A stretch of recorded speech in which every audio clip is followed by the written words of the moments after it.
Hello, പറഞ്ഞോളൂ. Customer care അല്ലേ? അതെല്ലോ. സൈനുദ്ദീനാണേ. ആരാണ്? സൈനുദ്ദീൻ. പറഞ്ഞോളൂ. അല്ല, അപ്പൊ വീടൊന്നും കറണ്ട് ഇല്ല ഇന്ന്. കറണ്ട് ഇല്ലേ? ആ കറണ്ട് ഇല്ലേ?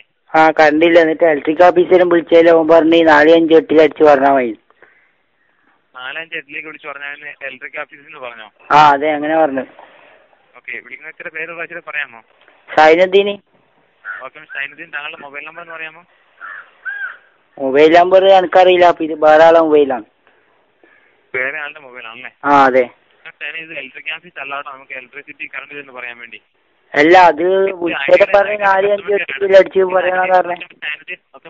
ഐഡിയയുടെ കസ്റ്റമർ കെയർ ആണ്. താങ്കൾ ഐഡിയയുടെ എന്തെങ്കിലും പ്രൊഡക്റ്റിനെ കുറിച്ച് അറിയുന്നതിന് വേണ്ടി പ്ലീസ് ദയവായി ചോദിക്കാം.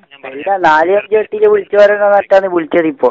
4-5-8 എന്ന് പറയുന്ന ഐഡിയയുടെ കസ്റ്റമർ കെയർ നമ്പറാണ്. ഈ നമ്പറിലെ കുറിച്ച് ഐഡിയയുടെ പ്രൊഡക്റ്റിനെ കുറിച്ചുള്ള ഇൻഫർമേഷൻ ആയിരിക്കും താങ്കൾക്ക് ലഭിക്കുക. എല്ലാ നമുക്കറിയില്ല, അവര് പറഞ്ഞോണ്ടല്ലേ നമ്മ വിളിച്ചിനി. ഓക്കെ, ഇലക്ട്രിസിറ്റിയുടെ ഇൻഫർമേഷൻ ലഭിക്കില്ല. ദയവായി അവരോട് കോൺടാക്ട് ചെയ്യുക കേട്ടോ. അതെന്താ പിന്നെ അങ്ങനെ പറയുന്നത്? ഓക്കെ, മറ്റെന്തെങ്കിലും അറിയാനുണ്ടോ? അല്ല, അപ്പൊ ഇതെന്താ ഇങ്ങൊന്നും പറയാത്തെ? ഓക്കെ, നമുക്ക് ഇലക്ട്രിസിറ്റി ഇവിടുന്ന് നമുക്ക് സപ്ലൈ ചെയ്യാൻ സാധിക്കില്ലല്ലോ. അല്ല, അവര് പറഞ്ഞ് 4-5-8 അടിച്ചിട്ട് പറഞ്ഞാൽ മതി. 4-5-8 എന്ന് പറഞ്ഞാൽ ഐഡിയയുടെ കസ്റ്റമർ കെയർ നമ്പറാണ്. ഐഡിയയുടെ പ്രൊഡക്റ്റിനെ കുറിച്ച് അറിയുന്നതിന് വേണ്ടി എന്തെങ്കിലും ഉണ്ടോ ചോദിക്കാൻ? ഇല്ല, അപ്പൊ അത് നമുക്കറിയില്ല. ഓക്കെ, ഐഡിയയിലേക്ക് വിളിച്ചതിന് നന്ദി. Have A nice day.